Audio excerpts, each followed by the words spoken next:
A alma dele eu não vou deixar. A minha eu já dei mesmo. Não existe vídeo simples para uma personagem que é tão complicada. Então eu espero que vocês estejam preparados para durante esse vídeo a gente visitar várias partes dessa série e analisar alguns detalhes de formas que talvez você ainda não tenha visto, para observar facetas da personagem Sarah Myers que você talvez se surpreenda em descobrir. Antes de começar, vamos para aquele recadinho. Pop personalizado é na Agem Biscuit. Pops feitos do zero com cada detalhezinho que você pedir, e a caixinha colecionável vem de brinde.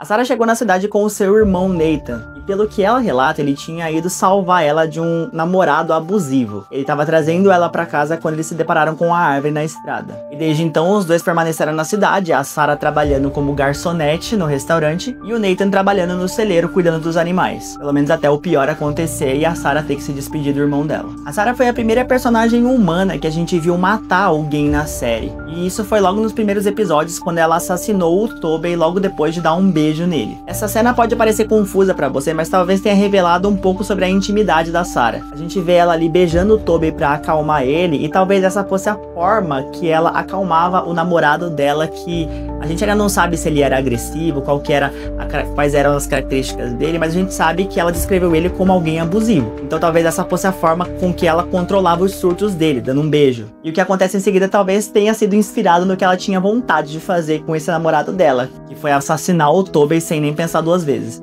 Então talvez ela tenha se apoiado nesse trauma para conseguir o sangue frio que ela precisava para realizar aquilo que tinha sido pedido para ela. E saindo dessa questão de como a Sarah conseguiu a coragem para fazer o que ela achava que ela precisava, vamos usar o porquê dela achar que ela precisava fazer aquilo. A Sarah também foi a primeira personagem da série a ouvir vozes. Vozes essas que mandaram que ela assassinasse o Tobey, o pai do Kenny, a mulher que cuidava dele, e também o Ethan. Na hora que ela tá lá no restaurante, aparece uma mensagem no braço dela dizendo: mate o garoto. Dois são significados possíveis para essa mensagem. Talvez estivessem mandando ela matar o Ethan, que foi como ela entendeu, ou talvez eles estivessem se referindo ao garoto de branco. Talvez estivessem pedindo para que ela desse um jeito nessa entidade, que é uma dor de cabeça e tanto pros monstros e todas as outras entidades ali da cidade. E você já vai entender por que eu disse entidades além dos monstros. Mas para convencer a Sarah a tentar matar o garoto, as vozes prometeram para ela que todo mundo iria para casa depois disso. Nas palavras da Sarah, foi dito para ela que as vozes aguardavam há muito tempo por alguém que pudesse libertá-las dali e que essa pessoa finalmente tinha chegado e era a Sarah.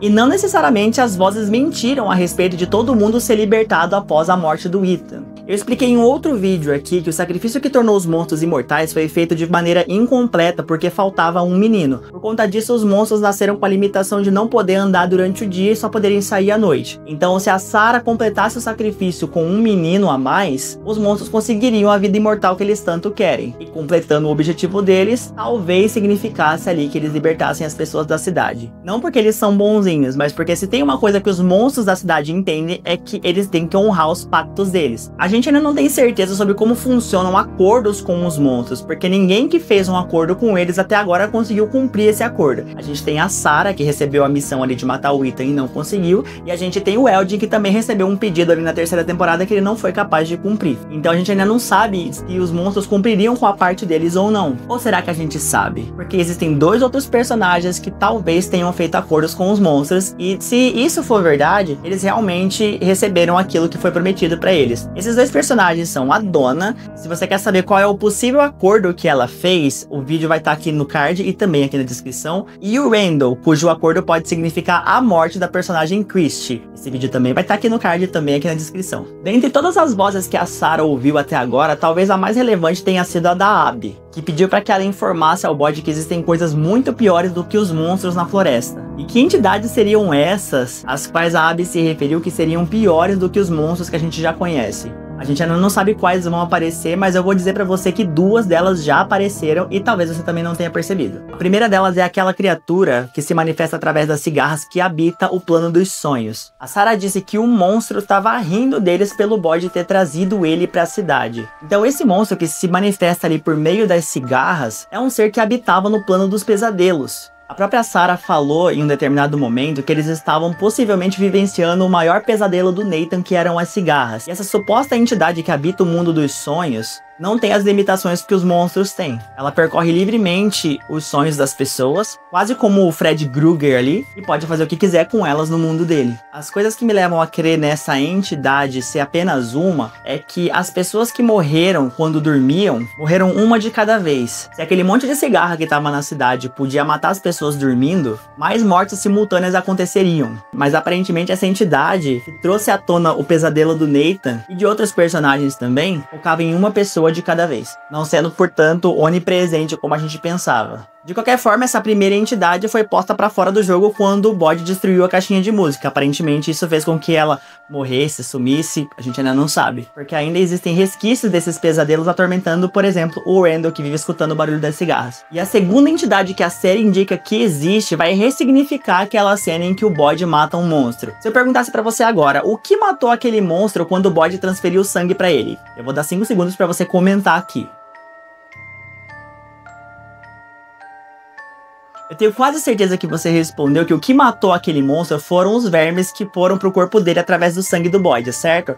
Mas existe mais uma possibilidade. Vocês se lembram que lá nas cavernas havia a gravura de uma criatura parecida com uma aranha vermelha? E que quando a Sarah e o bode estavam explorando a floresta, em determinado momento, várias teias de aranhas surgiram e inclusive uma dessas aranhas picou o bode? Pois é, essa suposta entidade aranha é claramente superior aos monstros que a gente já conhece. E se o bode foi picado por uma aranha, pode ser que o veneno dessa entidade esteja no corpo dele. Se essa entidade é superior, talvez o que tenha matado aquele monstro seja o veneno dessa aranha, e não os vermes como a gente pensou. É só uma possibilidade. Mas agora, indo pra terceira temporada, ao longo dela, a Sarah se aproximou muito do personagem Victor. Na verdade, ele se aproximou dela. Esses dois personagens têm muitas coisas em comum. Ela perdeu o irmão e ele perdeu a irmã. Os dois têm a mente quebrada, só que de formas diferentes. Enquanto o Victor é traumatizado, tem habilidades sociais ali subdesenvolvidas e uma memória totalmente fragmentada, a Sarah perdeu tudo que era mais importante pra ela e, como consequência, ela já não tem mais medo de morrer, sendo uma personagem capaz de ir mais longe do que qualquer outro por um objetivo. Uma das coisas que mostra que a Sarah praticamente não tem mais medo de nada é que quando a Julie e o Ethan estavam fugindo daquela velha que invadiu a casa deles, a Sarah já estava lá do lado de fora e acabou salvando eles ali, mostrando onde eles poderiam se esconder. E um fato que prova o segundo ponto, que a Sarah pode ir mais longe do que qualquer outro personagem, é que ela nem titubeou em torturar o Eldin da pior forma possível pra forçar ele a falar onde a Fátima estava. E o mais curioso é que mesmo a Sarah sendo essa pessoa fria, o Victor confia muito nela. Ele escolheu ela como confidente pra vários segredos na terceira temporada e se apoiou nela pra se sentir seguro enquanto ele tentava recuperar suas memórias. A única outra pessoa em quem o Victor confia nesse nível é a Tabitha. E a gente sabe que existe um pequeno paralelo ali, talvez na cabeça do Victor, entre a Tabitha e a Miranda, que era a mãe dele. E se na cabeça do Victor a Tabitha está pra Miranda, então